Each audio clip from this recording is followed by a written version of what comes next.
y estamos en Segundo de Crónicas. Segundo de Crónicas. Para que nunca se les olvide, primero está Reyes y después está Crónicas. Crónicas son escritos, o sea, historias de. Los Reyes nos los pone y nos habla de cada uno de ellos y qué hicieron, qué no hicieron. Y luego en las Crónicas se extiende la explicación de los reyes. Pero desde primero y segundo Samuel también se habla de los reyes. Y en los profetas también se habla de los reyes. Ahora puede ser que algunos de nosotros tengamos Biblia, pero quizá nunca nos la han explicado. A otros quizá se las han explicado, pero con idealismos. Ustedes recuerdan lo que es idealismo, ¿verdad? Cuando un individuo piensa algo o lo ve de una manera, él tiene una idea. Pero si esa idea se transmite, se vuelve idealismo. Pero no necesariamente es la verdad, sino que puede ser una hipótesis, puede ser una teoría, puede ser una forma que los individuos ven las cosas. Recuérdense siempre, pues, que así empieza todo, con ideas. Pero al transmitir las ideas se vuelve idealismo. Pero quiero decirles que la pureza de la Biblia no es idealismo, sino que la pureza de la Biblia es la verdad de Dios y si nosotros sabemos transmitirla, nosotros no estamos transmitiendo una idea, sino que estamos transmitiendo la verdad. Amén. Ahora ya Ricky tiene que cuidar esa nena. Antes no había quien le llorara, ahora a los dos. Seguro que no los dejan ni dormir, pero eso querían. Gloria a Dios. Entonces, hermanos, vamos a abrir nuestras Biblias en Segundo de Crónicas y vamos a estar en el capítulo 29. Pero vuelvo a repetir, cuando ustedes lean su Biblia, pídanle a Dios que Dios les dé entendimiento, porque ese libro se debe de leer bajo la guianza de Dios. Cada vez que uno lee la Biblia, uno le tiene que decir a Dios, Señor, háblame a través de tu palabra, ¿verdad? Porque Dios es el hablar divino. De acuerdo a la pureza de la palabra, Dios es el hablar divino. En el principio era el verbo, y el verbo era con Dios, y el verbo era Dios. Eso se llama el hablar divino. En el principio era la palabra, y la palabra era con Dios, y la palabra era Dios. Eso está en Juan capítulo 1 y versículo 1. Entonces, cuando nosotros leemos la Biblia, le tenemos que decir, Señor, por favor, háblame a través de tu libro. Porque resulta que este libro, Segundo de Crónicas 29, y ya prediqué de los primeros 4 versículos, Segundo de Crónicas 29, y solo vamos a leer así rápido y vamos a avanzar un poco más en esta mañana. Pero les decía pues que es bien impactante, bien tremendo que Dios nos haya dado un libro a los hombres, ¿verdad? O sea que nosotros no estamos a expensas de adivinar, no estamos a expensas de decir yo no sé quién es Dios. Cuando los muchachos van a la escuela, a ellos les enseñan 2 teorías. O sea que les dan 2 opciones y los maestros de la universidad le dicen a uno, pues tú toma la opción que tú quieras, la que más te guste. Y le dan 2 opciones, le dicen que el hombre viene del mono, o sea que la teoría de Darwin, ¿verdad? Le dicen, y les explican cómo es el origen y causa de las cosas, y les explican cómo el hombre viene del chango, del mono. Y la otra, le dicen, bueno, tiene que haber una fuerza suprema, tiene que haber una fuerza superior que creó al hombre. Y entonces les explican la teoría del Big Bang, ¿verdad? La teoría del estallido. Entonces ya le dicen a los muchachos, ustedes escojan. Pero cuando uno analiza esas cosas, uno se da cuenta que ni son teorías, ni son hipótesis, sino que es religión. Ellos tienen esa religión. Es una religión porque es una religión que quita a Dios de su programa, ¿verdad? Quita a Dios del programa. Entonces ellos tienen una religión donde no quieren tomar la responsabilidad de que un día los van a juzgar. Ese es todo el meollo del asunto. Que el hombre quiere quitar a Dios de su programa porque no quiere tener una conciencia de que lo van a juzgar.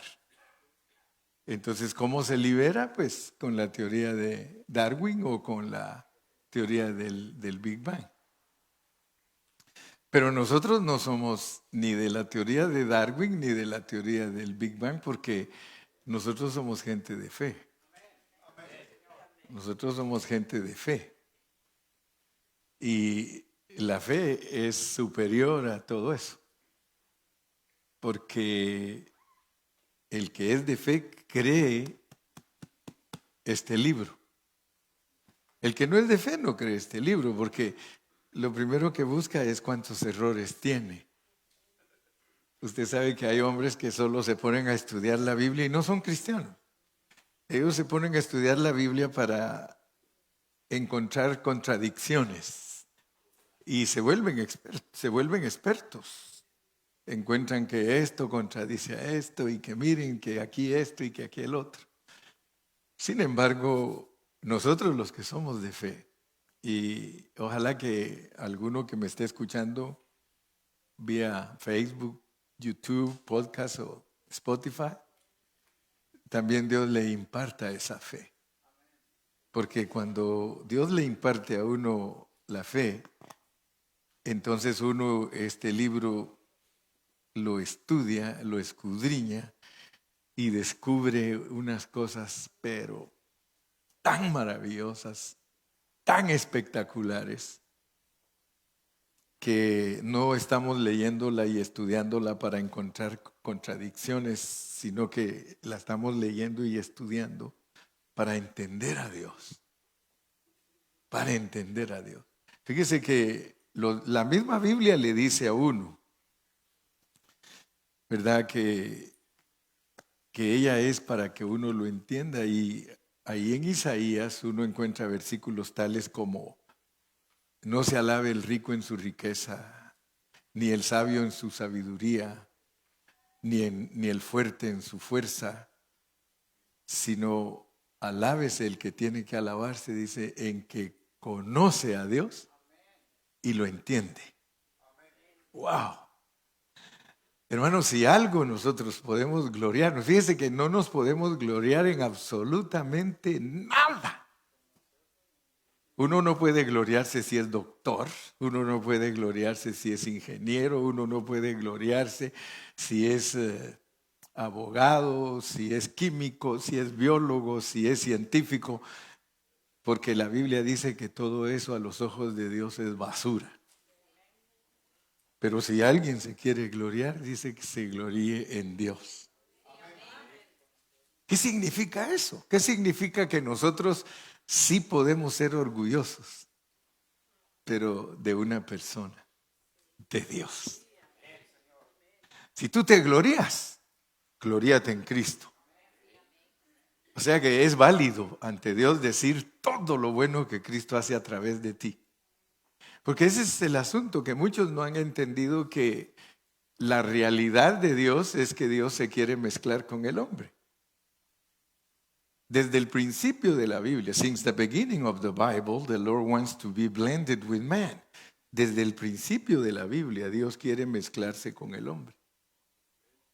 Si usted le pregunta al doctor, el doctor dice, tú eres lo que tú te comes. Entonces, adivine, le voy a decir esa expresión, ¿eh?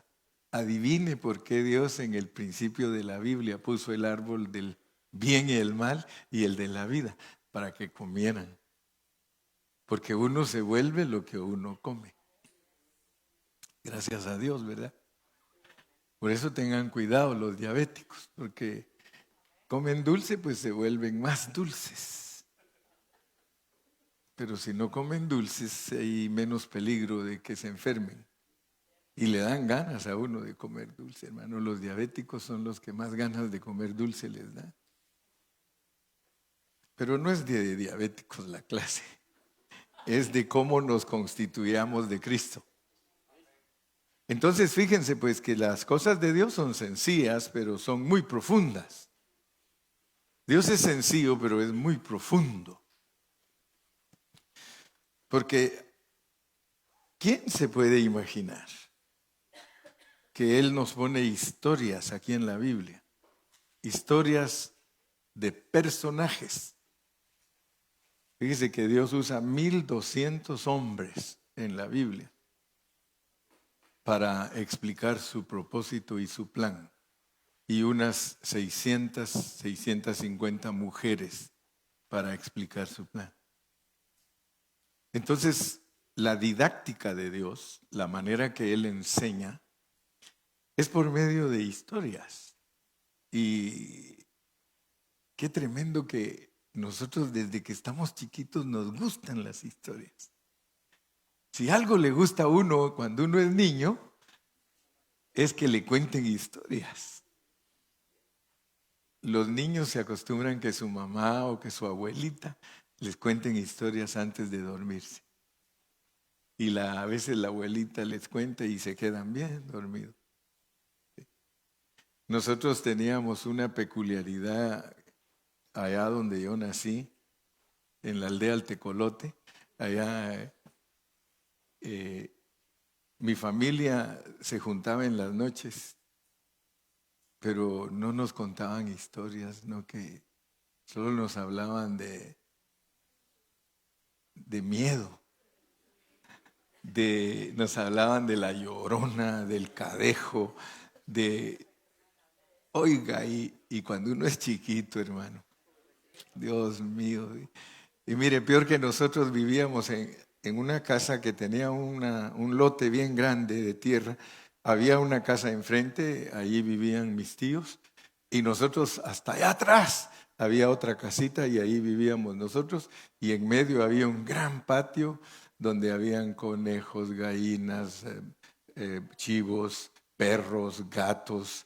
Mi tía era aficionada a los animalitos y unos cuantos árboles.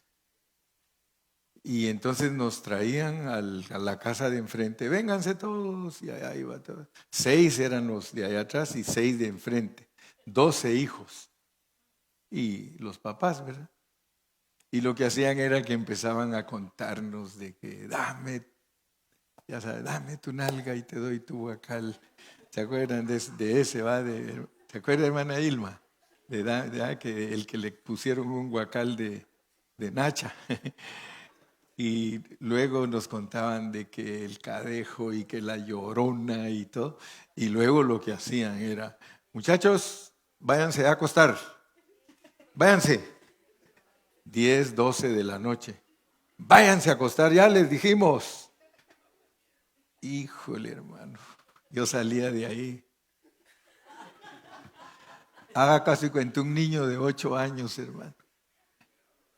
Y mi tío ponía a mi primo.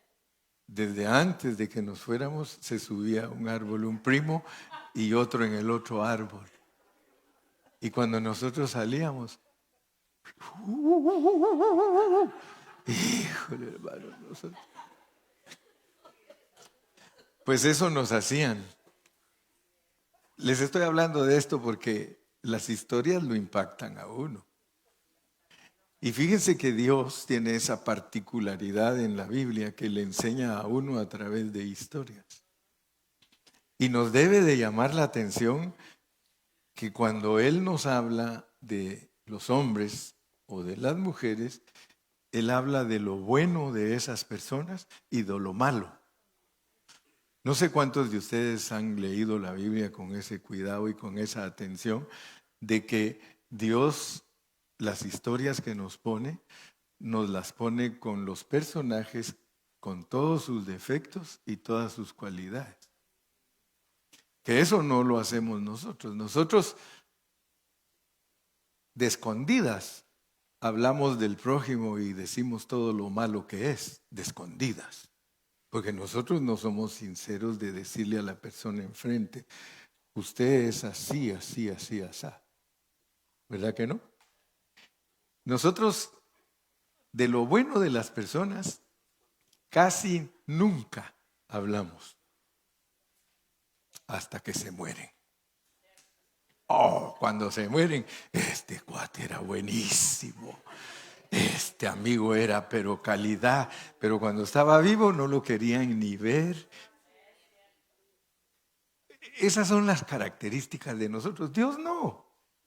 Dios dice, Abraham hizo esto y esto y esto y esto y esto. Esto que hizo Abraham fue malo, esto que hizo fue bueno. De repente encontramos a alguno que no tenía cosas malas, que no nos hablan de él nada malo, solo bueno. Y quiero que noten pues que cuando un personaje aquí en la Biblia, de él solo se habla lo bueno de su vida y no se habla de lo malo, es una fotografía de Jesucristo, ¿ok? Una fotografía de Jesucristo. Pero si ustedes leen a alguien que hacía cosas buenas y hacía cosas malas, está hablando de nosotros. Por eso cuando usted lea de Abraham y usted vea que Abraham hizo cosas malas, no lo critique, sino dígale a Dios, gracias Dios que a través de Abraham me muestras mi vida. Cuando lea a Isaac, usted dele gracias a Dios porque Isaac también es otra persona que él usa para hablar de nosotros. Cuando lea de Jacob, porque todos hablan de Jacob, ese Jacob era tranza, ese Jacob era aquí, ese Jacob era allá. Está hablando de ti y de mí. Porque todos los personajes que Dios usa en la Biblia son para mostrarnos nuestros defectos y nuestras cualidades. Entonces miren qué historia la que hay aquí. Pero nunca se les olvide que estas historias son parábolas. Estas historias son para que uno entienda una verdad espiritual. Todo lo de Dios es así, hermano. Todo, absolutamente todo lo de Dios es así. Y por eso el hombre tiene que tener mucho cuidado porque, por ejemplo, si Cristo sanaba a un ciego, ¿cuál era el propósito de Cristo de sanar un ciego? Era mostrarle a toda la gente que toda la gente era ciega. Pero la gente no se daba cuenta de que Dios le estaba enseñando que eran ciegos, sino que ellos admiraban el milagro. Y por eso se enamoraban del milagro, en vez de enamorarse del que hacía los milagros y que Él era el que podía quitar la ceguera física, que solo es una figura de la ceguera espiritual. Si Él sanaba un paralítico, estaba mostrando que todos nosotros somos paralíticos. Si Él sanaba un leproso, para enseñarnos que todos nosotros somos leprosos. Pero tristemente, la mayoría de personas que lee la Biblia hace de ella otra religión.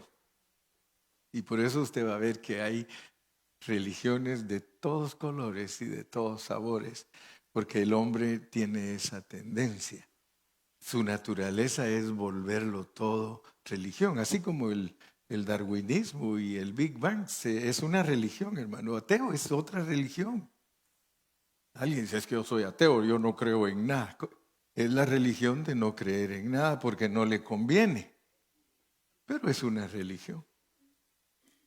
Entonces, basados en eso, nosotros tenemos que entender la Biblia. Nos va a hablar de Ezequías. Este es el quinto o sexto mensaje de Ezequías, dice, comenzó a reinar Ezequías. Como les dije que son parábolas, el Antiguo Testamento es tan precioso, pero si alguien no lo sabe usar, no va a entender el Nuevo. El Nuevo Testamento te dice que seas santo, pero no te dice qué es ser santo. El Nuevo Testamento te dice que eres salvo, pero no te dice cómo es que te salva Dios. El Nuevo Testamento te dice lo que es estar perfeccionado, pero no te dice cómo te perfeccionan. Entonces, cuando tú descubres la belleza de la Biblia, porque la Biblia es como una llanta que tiene aro y tiene neumático. Así es la Biblia. El Nuevo Testamento es el aro y el Antiguo Testamento es el neumático. O sea que se complementan el uno con el otro. Entonces, cuando nosotros entendemos que uno está contenido en el otro, entonces empezamos a buscar. Porque resulta que Ezequías, que tenemos que saber qué significa su nombre, porque así está escrito el Nuevo Testamento. Digamos, en el Nuevo Testamento se nos habla de la fe, se nos habla de la herencia, se nos habla de la transformación, se nos habla del reino de Cristo. O sea que todas esas cosas que están en el Nuevo Testamento nos las explica en el Antiguo por medio de personajes. Si nosotros queremos saber cómo funciona la fe de nosotros, tenemos que estudiar a Abraham. De hecho, él dice la Biblia que es el padre de la fe. O sea que si nosotros queremos complacer a Dios, tenemos que ser como Abraham en el aspecto de la fe. Dios usa a Abraham para enseñarnos a nosotros lo que es la fe. Y ya cuando llegamos al Nuevo Testamento, nos ponen una gran cantidad de personas del Antiguo Testamento que fueron campeones en la fe. En el capítulo 11 de Hebreos, ahí nos dice por la fe fulano, por la fe sutano, por la fe mengano, por la fe perencejo, por la fe, etcétera, etcétera. Entonces, todos esos personajes son personas que nosotros, valga la redundancia, que nosotros debemos de apreciar porque ellos nos dan una lección para nuestra vida. Un Abraham produce un Isaac. O sea que Abraham es papá de Isaac y usted tiene que entender que lo que le está enseñando Dios es que si usted es un hombre de fe, le van a hacer un Isaac. Y cuando usted lee la historia de Isaac, el heredero es un heredero. Él heredó todo lo de su padre y su padre fue tan bueno con él que su padre dice que ni siquiera 1 centímetro de tierra se agarró para él, todo se lo dio a su hijo.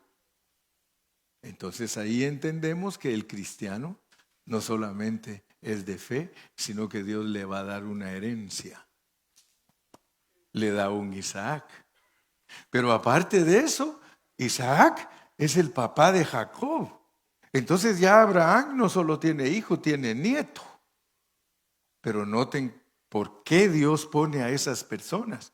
Porque Dios quiere que entendamos que siendo Abraham es de fe, somos herederos de la promesa de Dios y podemos dar a luz a Jacob, que es la parte que Dios usa para nosotros ser transformados. En Jacob, Dios nos muestra nuestra transformación. Fíjese todo el trabajo que Dios hace en un cristiano. Porque muchos creen que solo hay que tener fe y soy hijo de Dios, etcétera, etcétera. Y se les olvida que son herederos y por eso en vez de ser hombres de fe para vivir como tales herederos, viven como pordioseros. Viven, mire, y de verdad que la mayoría de cristianos son pordioseros porque no entienden la Biblia. Porque no entienden lo que Dios ha hecho por ellos. Y por eso viven todo el tiempo con el síndrome de condenación.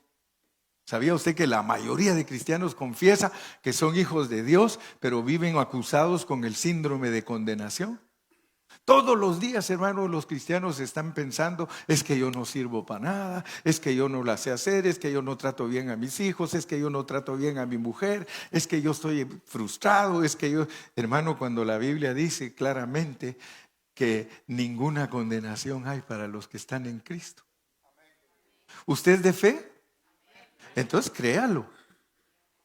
Si yo soy de fe, hermano, yo tengo que creer que Cristo murió por mí. Yo tengo que creer que Cristo ya me perdonó todos mis pecados. Ninguna condenación hay para... Ahora, el problema que nosotros tenemos es que dice que los que no hay condenación para ellos son los que no andan conforme al cuerpito, pues, a la carne. Ninguna condenación hay para los que están en Cristo, que no andan conforme a la carne, sino conforme al Espíritu. Entonces, entendamos pues que Dios nos revela a Abraham, a Isaac y a Jacob para que nosotros entendamos que somos gente de fe, heredera de las promesas de Dios, y seremos transformados para producir a un bisnieto. El bisnieto era José. Entonces, agarremos la onda, pues. Aprendamos la Biblia, hermanos. Abraham engendra a Isaac, Isaac engendra a Jacob, Jacob engendra a José. Y ese es todo el mensaje de Génesis. Todo Génesis, usted se lee los 50 capítulos y usted solo encuentra esas 4 historias. Pero si usted es listo y si usted es una persona que está entendiendo la Biblia, usted sabe que le está revelando Dios el Nuevo Testamento a través de las historias del Antiguo Testamento, que por la fe en Jesucristo, usted es heredero de Dios y que usted será transformado. No es que va a ser, será, sino, perdón, no lo dije bien. No es que será, sino que el Señor ya lo ve hecho. Porque si usted tiene fe, usted sabe que usted no se va a morir sin ser transformado si es un cristiano genuino. Ahora, si usted no es un cristiano genuino, o a lo mejor un cristiano despreocupado o descuidado, pues después lo van a arreglar. Porque la Biblia tiene ese mensaje, dice que después nos ponemos a cuenta, ¿verdad? Pero si usted es un cristiano genuino, la Biblia le registra a usted que usted va a terminar su carrera como vencedor. Sea temprano o sea tardío, pero en usted no hay ninguna pérdida. Gloria al Señor. Entonces, estos que nos están ahora revelando, que son todos los que Dios usó para que naciera Cristo, pero ahora usted ya entendió lo que es que Cristo nazca en uno. Abraham, Isaac, Jacob, y les nace Cristo. José es un hombre perfecto. De José la Biblia no dice nada malo. ¿Por qué? Porque es Cristo, es tipo de Cristo. Quiere decir que Dios, el trabajo que va a efectuar en nosotros, comienza con fe y termina con perfección. Óiganlo, termina con perfección. Todo cristiano verdadero, Dios le dice en su palabra que terminará glorioso, terminará gloriosísimo. Cristo en mí, la esperanza de gloria. Nosotros los cristianos vamos a terminar nuestra carrera gloriosos. Lo que pasa es que muchos quizá no estamos creciendo espiritualmente y por eso dudamos de lo que está hablando el pastor. Pero el pastor le está diciendo a usted que usted vino aquí y usted está aquí porque Dios tiene tratos con usted. Quiero decirle, usted debería de ser una persona súper agradecida con Dios por estar aquí. ¿Sabía usted que muchos no pueden llegar aquí?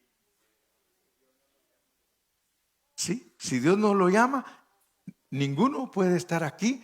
Usted tiene que estar bien agradecido y decirle, Señor, aquí estoy. Quizá algunos hasta dicen, voy a ir este domingo para que me garrotee el pastor. Así tienen la idea, pero esa no es una idea correcta. Yo no garroteo a nadie. Yo predico la palabra de Dios y si sientes que es garrote, ese es porque ya tu condición, tú ves la palabra como garrote, pero algunos no la ven como garrote, como bálsamo. El que de verdad quiere agradar a Dios, hermano, al venir aquí, dice, Señor, qué privilegio estar en la reunión de los cristianos. Usted sabe que hay muchos homeless alrededor de aquí que ellos tienen prohibida la entrada aquí por ellos mismos, no por Dios, porque Dios a todos, dice, Él murió por todos. Pero si usted está aquí, hermano, usted tiene que darle gracias a Dios y decirle, qué privilegiazo el que tengo, porque no todos lo tienen. ¿Cuántos no quisieran estar allá a la par de Toro? Y sin embargo, algunos, ya no digan apodos, a la par del hermano Jorge. Y sin embargo, algunos que están aquí, que son privilegiados, empieza él a alabar a Dios y les molesta sus oídos. A mí no me molesta que grite Jorge, le digo, grita, dale, dale, es más, despierta a los que están dormidos. Entonces, no he empezado a predicar, yo estoy en la introducción. Porque quiero hablarles de cómo se aplica la palabra. Todos nosotros debemos de aprender a aplicar la palabra. Ezequías quiere decir el fuerte. Ezequías quiere decir el fuerte. Entonces mire a un hombre fuerte. Él comenzó a reinar y gracias a Dios que la Biblia dice que usted y yo somos reyes. Entonces está hablando de nosotros. Cuando alguno quiera descubrir la forma que el hermano Carrillo estudia la Biblia, solo vaya al Google y ponga la palabra axiomática. Yo uso la axiomática para estudiar la Biblia, que es la manera de entender todos los signos de la Biblia. Todos los signos y figuras de la Biblia y de cualquier cosa. Pero yo no estoy dedicado a otras cosas, solo a las figuras de la Biblia, porque es todo lo que me interesa. No me interesa conocer las estrellas, no me interesa conocer el horóscopo, a mí qué me importa eso, hermano. A mí lo único que me importa es qué dice la Biblia. ¿Sí? Comenzó a reinar Ezequías, el hombre fuerte, siendo de 25 años. ¿Qué es usted y yo? Porque Él nos hizo reyes y sacerdotes. Y hay que empezar de 25 años. Con Ezequías. Con otros reyes empezamos de otra edad y empezamos haciendo otras cosas, pero ahora estamos ocupados con este rey, que este rey empezó a reinar a los 25 años, que son 10 más 10 más 5, y que en la Biblia el 10 es tribulación, el 2 es testimonio, 2 por 10 son 20, testimonio de tribulación, porque todos en esta vida, dijo Cristo, tendríamos aflicción. En el mundo tendréis aflicción, pero no temáis porque yo he vencido al mundo. Pero no vayan a creer que, mire, la vida es bonita, pero es una vida de altibajos, de tribulación y angustia y de vez en cuando un traguito y ajúa, ¿verdad? Pero la Biblia nos enseña la verdad de Dios. Un hombre fuerte empieza a reinar a los 25 años, que es 10 más 10, 20 más 2, 25 más 5. O sea, 10 más 10, 2 veces 10 es testimonio de un hombre en tribulación, pero que tiene a Cristo, porque el 5 es la criatura que tiene a Cristo. El hombre que tiene tribulación, pero que es una criatura con Cristo, 25, y reina 29. 10 más 10 más 9, el mismo número, nos lo vuelven a repetir, es un hombre que estaba pasando por tribulaciones, pero que Dios está en él porque el 9 también es Dios en nosotros, Padre, Hijo y Espíritu, en resurrección, 3 por 3, 9. Y yo solo les estoy interpretando hermenéuticamente la Biblia para que sepamos lo que Dios nos dice en parábolas. Estas son parábolas para que usted entienda cómo debe de ser usted, lo cual el Nuevo Testamento no se lo enseña. El Nuevo solo le dice, sed santos, sed hombres de fe, transformados por medio de la transformación. Pero aquí nos va diciendo al ladito cómo es la mecánica del asunto, cómo funciona. Mire, y reinó 29 años en Jerusalén la vida de la iglesia. Jerusalén allá del Medio Oriente, los judíos y los israelitas. En este lado del mundo, Jerusalén, la iglesia. Jerusalén, qué bonita eres. Jerusalén en la Biblia, en el Nuevo Testamento se interpreta como la iglesia del Señor. Somos reyes para movernos en esto. Esta es nuestra vida. Mire, si para alguien de ustedes su vida es su trabajo, su negocio, su carro, su casa, usted está lavado, pero no con la sangre. Usted está frito y sin manteca, porque el objetivo de Dios para nosotros es espiritual. Y el nombre de su mamá, fíjese que para nosotros es importante el nombre de nuestra mamá. Ya le dije que cuando uno es católico le enseñan que la mamá de uno es la Virgen. ¿Sí o no? ¿Sí o no? Cuando uno es católico le enseñan que la mamá de uno es la Virgen, pero la Biblia no dice que la mamá de nosotros es la Virgen. ¿Quién es la mamá de nosotros? ¿Y cuál es el versículo? No. Gálatas 4. Vamos a ver, pues, para que todo quede sellado con verdad. Gálatas, ¿cuánto? Yo creí que era Hebreos. Ahí un googleadito, por favor, Marquitos. Un googleadito de la Biblia ahí, la madre de nosotros, la Nueva Jerusalén. ¿Ah? Gálatas 4:25. 26, Gálatas 4:26.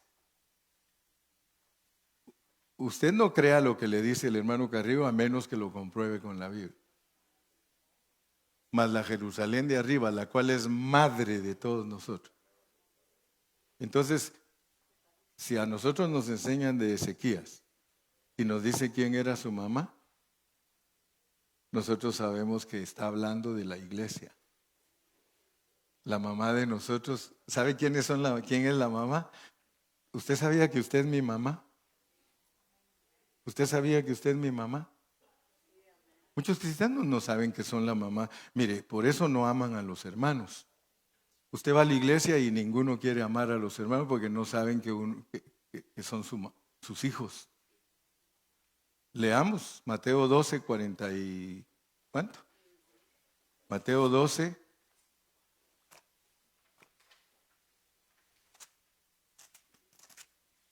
Le dije que si no está en la Biblia no lo crea. Pero si está en la Biblia más le vale. ¿Verdad?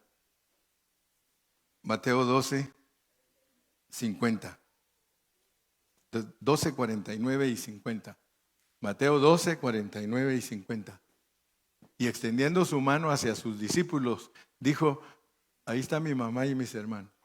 Usted es mi mamá y usted es mi hermano. ¿Ha oído usted que los cristianos dicen, el hermano Carrillo? Bueno, ¿por qué no dice mi hermano Carrillo? No diga el hermano Carrillo. Porque dice, ¿a qué? Es más, mal usada la Biblia, pero ahí van. ¿A qué iglesia vas? A la iglesia del hermano Carrillo, fíjese pues. Primero que ni es mía, pero así dicen todos. ¿De dónde salió esa costumbre? Aplicando mal el hablar divino. Si a usted le preguntan, ¿a qué iglesia vas? Mira, yo te quisiera explicar, porque la Biblia dice que la iglesia son los hermanos. Y si yo digo que voy a la iglesia del hermano Carrillo, yo no estoy interpretando correctamente la Biblia. Yo voy a la reunión de mis hermanos, a la iglesia de mis hermanos. ¿Y dónde es? Mire, antiguamente muchos, como entendieron todas estas cosas, hasta le pusieron nombre, y todavía hay de esas iglesias, Brethren. ¿Las han visto? Brethren, la hermandad. Porque ellos dijeron, de verdad que no tenemos que llamarnos iglesia bautista, iglesia pentecostal, y no, somos la hermandad, somos la iglesia del Señor. Entonces, si usted logra entender que el versículo 50 es una realidad en usted, mire, dice, porque todo aquel que hace la voluntad de mi Padre que está en los cielos, ese es mi hermano y hermana y madre. ¿Sabe por qué tenemos miedo de decir que somos la madre de los hermanos? Porque no hacemos la voluntad de Dios. Pero si yo estoy consciente que estoy haciendo la voluntad de Dios, soy tu mamá, mijito. Soy tu mamá. Pero fíjese que la mamá no le andan pidiendo que ame a sus hijos por naturaleza. En México dicen los apapacha. En Guatemala dicen los cuchuchea. En Ecuador, ¿cómo dicen? No hay. No hay cuchuchea, apapacha, alcahuetea. Pero casi todos tenemos ahí un derivadito, ¿verdad? ¿Sí?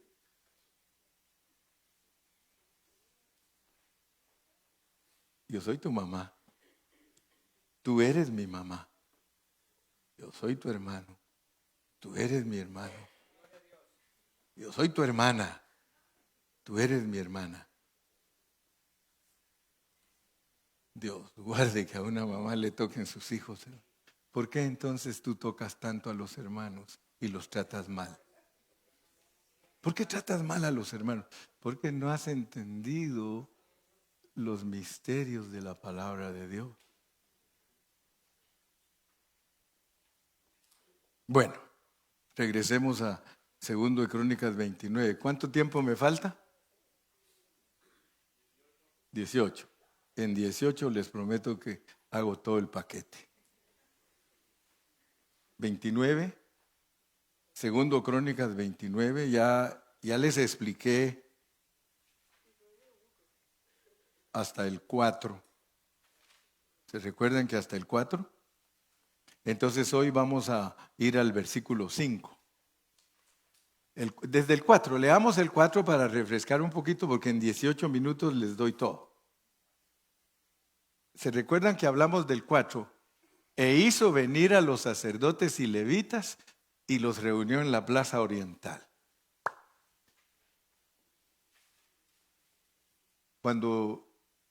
Sí, bueno, ya me lo pasó de una vez, no me dejó ni decir nada, dice, apúrate vos, dice. E hizo venir a los sacerdotes levitas y los reunió en la plaza oriental. Ni se imaginan ustedes, cuando yo leí ese versículo, preparando mi estudio de la palabra, yo dije, ¿qué significa para nosotros los cristianos del Nuevo Testamento que Ezequías los reunió a todos los sacerdotes y a los levitas en la plaza oriental? Porque si eso lo leo yo y solo se lo aplico a la gente de Medio Oriente, ¿para qué me pusieron el Antiguo Testamento en mi Biblia? Pero mi Biblia tiene Antiguo y Nuevo Testamento, y si fuera mormón andaría hasta con el libro de Mormón. Porque los mormones tienen 3 libros. Ellos tienen el Antiguo Testamento, el Nuevo Testamento, y aparte de eso tienen el libro de Mormón, que según ellos es el tercer testamento. ¡Wow! ¡Qué tremendos! Yo apenas aguanto con estos 2. Ya con 3 me vuelvo loco. Si todavía no entiendo estos 2, hermano. Pero noten ustedes pues que ahí hay cosas que si nosotros no sabemos aplicarlas como cristianos del Nuevo Testamento, ¿para qué tenemos ese libro? Te deberíamos de cargar solo un testamento nuevo, como muchos lo hicieron hace años, y solo le pusieron los salmos porque es el himnario. Los salmos es el himnario, porque ese es el himnario de Israel y con eso cantan los israelitas. Y entonces hace como unos 300 años atrás dijeron los cristianos, de verdad que solo tenemos que cargar el Nuevo Testamento y los salmos y que la pasen bien, pero se privaron de tanta verdad porque todo el Nuevo Testamento está explicado en el Antiguo Testamento. Nosotros somos sacerdotes porque somos reyes y sacerdotes, así dice la Biblia, y nos hizo reyes y sacerdotes. En el Nuevo Testamento ya no es el rey aparte y el sacerdote aparte. En el Nuevo Testamento la profesión de nosotros es reyes y sacerdotes. ¿Aló? Reyes y sacerdotes. Reyes y sacerdotes. El rey tiene cuidado de la política y el sacerdote de los asuntos espirituales. Los mejores políticos, hermano, somos nosotros los cristianos, pero no nos metemos porque no estamos de turno. Cualquier cristiano que se meta a la política saldrá derrotado. Puede entrar con el corazón más íntegro y estar en contra de la corrupción, pero en cuanto toca el sistema, se vuelve ladrón. Cualquiera de nosotros puede entrar a un puesto público y en cuanto entramos a este puesto público, nosotros nos volvemos corruptos y ladrones. Porque el sistema que Dios puso está caído. Y por eso es que los cristianos no debemos de anhelar. Yo no quiero ser el alcalde ahorita, pero espérense. Yo no quiero ser el presidente ahorita, pero espérense. La Biblia registra que yo soy rey y que voy a gobernar 10 ciudades si me porto pilas, o 5.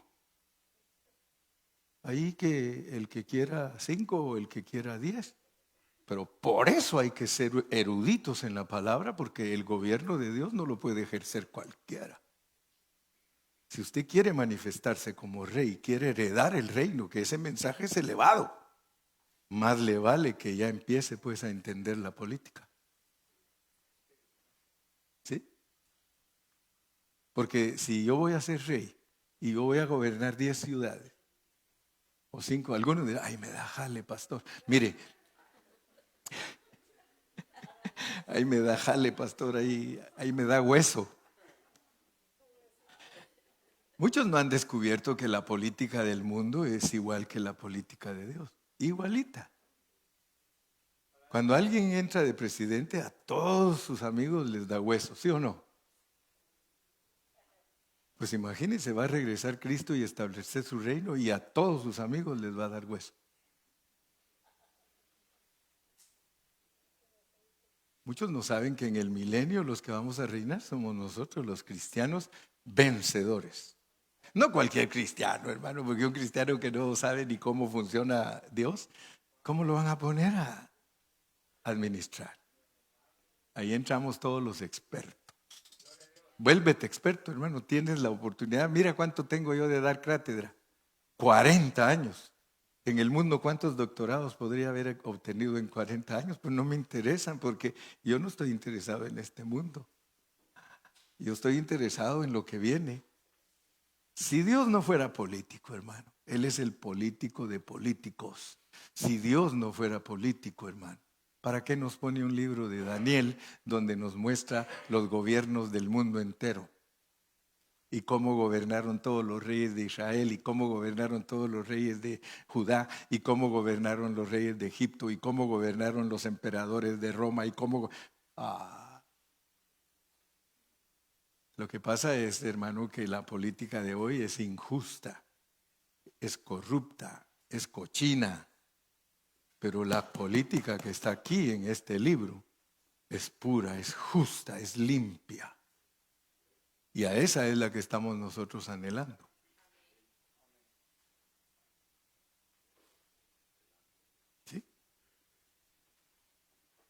Y por eso los trajo a la Plaza Oriental. Porque la Plaza Oriental en la Biblia significa el lugar de la presencia de Dios. Ezequías dijo: vénganse todos los sacerdotes y levitas, y los reunió en la Plaza Oriental. Mire, aquí usted ve a Ezequías como hizo Bukele. Como hizo Bukele. Muchos le tienen miedo a Bukele, hermano, porque todos han empezado bien y todos se han vuelto dictadores los que han empezado bien. Y por eso es que el mundo ahora, ese se va a volver dictador. Ningún dictador de los que usted conoce, ni Fidel Castro, ni los que conozca usted de Sudamérica, ni Maduro, ni Chávez, ni Jinping, o sea, ni saber cómo se llama ese cuate, ¿verdad? Jinping, mire, todos los dictadores, ninguno de ellos ha confesado lo que confiesa Bukele. Bukele dice: por la gracia de Dios estamos gobernando este país. Y la honra y la gloria, dice, de lo que hemos logrado es de Él. Y reúne a todo su ejército y a todos sus ministros y les dice: ustedes pueden ser instrumentos de Dios para cambiar la historia del Salvador. Y entonces muchos tienen miedo, hermano. Pero los salvadoreños están contentísimos. Y a ellos les dicen: ustedes están viviendo bajo el yugo de un dictador. Así les dicen. Y le dicen a él: presidente, todos los de afuera dicen que usted es un dictador. ¿Qué dice usted de usted mismo? Dictador cool. Dictador cool, dice él. Si yo soy dictador cool. Nunca en la historia, hermano, nunca, oigan eso, había pasado lo que está pasando en El Salvador. Nunca en la historia. Al grado que los centroamericanos, que un tiempo atrás fuimos la Confederación de los Estados Centroamericanos, ya están diciendo: Bukele, otra vez la Confederación de Estados Centroamericanos, porque nos volveremos potencia. Él es capaz de volver. Y todo lo empezó con un país chiquito. Si le dieran Guatemala, la vuelve igual. Si le dieran Honduras, lo vuelve igual. Etcétera, etcétera. Traigan a todos los sacerdotes y levitas a la Plaza Oriental. Cuando un hombre hace las cosas conforme a la presencia de Dios en su vida, el Señor lo prospera. Versículo 5. Fíjese lo que quería Ezequías. Por eso les puse de ejemplo a Bukele, porque él vino con el deseo de cambiar su país. Y en él corre sangre árabe, que hasta dicen todos: ¿cómo es posible que uno que es árabe nos vino a enseñar cómo se hacen las cosas? Sí, porque Dios siempre trae de lejos la bendición. Nadie es profeta en su propia tierra. ¿Sí? Por eso cuando yo llego a Ecuador, ellos me ven a mí como el pastor Carrillo, como no soy ecuatoriano. Entre ellos no se quieren, pero a los de afuera sí los quieren. Candiles de la calle, pues, y oscuridad de su casa. Con todo respeto. Saben que lo estoy diciendo a manera de chas, el chascarrillo. Y les dijo: oídme levitas, santificaos. ¿A quiénes les estaba hablando? A mí, diga. ¿Crees que te estaba hablando a ti? ¿O crees que te está hablando a ti hoy? Oídme levitas, santificaos ahora. Y santifiquen la iglesia, que es la casa de vuestro Padre. Y saquen del santuario la inmundicia. Fíjese lo que hacen muchos. Hay que sacar la batería, pastor. Sí, porque eso es del mundo. Eso es del diablo. ¿Y quién dice que para nosotros este es el templo a la gente del Nuevo Testamento? El templo somos nosotros. La casa de Jehová somos nosotros. Entonces, ¿dónde está la inmundicia?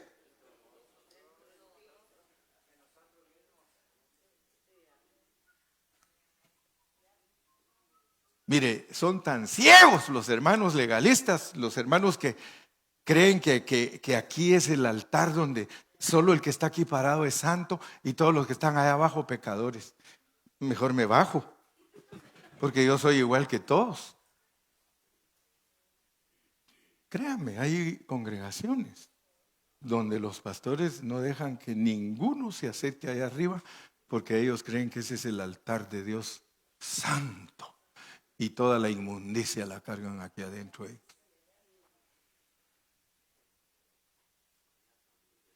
¿Cuántos se acuerdan de Jesús? ¿Cuántos se acuerdan de Jesús? No de Chuy, de Jesús. Sí, porque de Jesús, sí, el hermano Chuy. No. ¿Cuántos se acuerdan de Jesús cuando entró al templo? ¿Qué hizo? Entró con chicote en mano.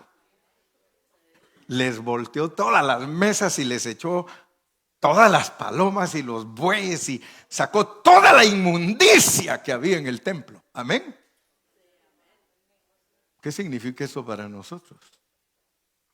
Significa que tú le tienes que decir: entra en mí con chicote en mano y saca de mí a los cambistas y saca de mí la inmundicia y saca de mí, Señor, todo lo que no me deja santificarme para ti. Sácalo todo, Señor. Aleluya.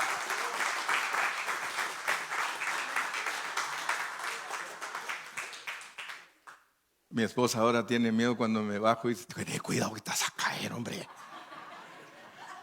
No te preocupes, le digo, que si en caso me caigo, voy a decirle: si ahora empieza el mensaje siguiente, el cristiano cuando cae.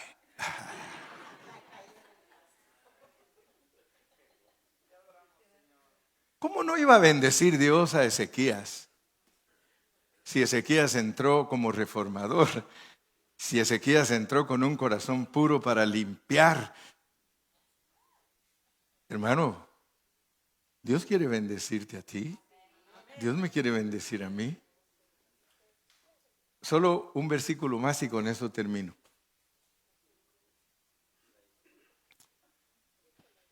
Porque nuestros padres se han revelado. Ya usted ahora cuando me escucha, usted sabe lo que estoy hablando. Todos los que fueron antes de nosotros y nos enseñaron la palabra, en muchas cosas ellos resbalaron. Y muchos de ellos hicieron lo malo delante de los ojos de nuestro Dios. ¿Por qué? Porque le dejaron y apartaron sus rostros del tabernáculo. ¿Quién es el tabernáculo en la Biblia? Cristo. Usted nota que en las epístolas de Pablo, 14 epístolas, en donde él llega a cada iglesia a arreglarla, porque todos siguen su propio camino. Todo lo que Dios pone en las manos del hombre, cuando el hombre no es dirigido por el Espíritu, se vuelve un asunto humano y se vuelve perverso, se vuelve inmundicia y blasfemia. Porque esa es la tendencia de nosotros. Y por eso Ezequías reconoció que tenía que limpiar todo y reconoció que los que fueron antes que él le volvieron las espaldas a Dios. Mire, cuando uno de cristiano estudia la Biblia con responsabilidad, a uno no le importa nada. A mí no me importa qué enseña el Papa, a mí no me importa qué enseña el metodista, qué enseña el espiritista, qué enseña el pentecostal. A mí lo único que me interesa es lo que dice la Biblia. Pero debo tener cuidado porque muchos de nuestros antepasados no tuvieron cuidado y por eso tenemos enseñanzas que no pegan en el centro, que no aciertan. enseñanzas que no son sobrias, enseñanzas borrachas, enseñanzas impuras. Estamos llenos de conceptos humanos. Pero si nosotros le decimos: Señor, yo estoy cansado de conceptos humanos, yo quiero pureza de la palabra, el Señor te va a ayudar, te vas a santificar y no le vas a volver la espalda a Dios, sino que te vas a parar frente a Él cara a cara, face to face, y le vas a decir: heme aquí, Señor, heme aquí. Yo quiero ser un cristiano limpio. Amén. Padre, gracias en esta mañana, porque hemos explicado tu palabra, hemos predicado tu palabra, y te pedimos, Señor, que nos ayudes para discernirla, que nos ayudes para entender, Señor, que estamos viviendo tiempos delicados, tiempos en los que hay mucha perversidad, Señor, mucha fornicación espiritual, mucho adulterio espiritual, Señor, muchas cosas que los cristianos han permitido que entren a tu templo. Y por eso la condición de tus templos, Señor, está caótica, porque no hemos sido capaces de predicar mensajes que preserven, mensajes que nos hagan vivir, Señor, una vida correcta delante de ti. Perdónanos, Señor, y ayúdanos para que seamos los reformadores, que seamos los restauradores, que seamos, oh Señor, esos Ezequías que tú quieres bendecir, Señor, con tu palabra. Yo bendigo a todos los oyentes en esta mañana y te doy gracias por ellos. En tu nombre maravilloso, Señor, muchas gracias. Amén y amén.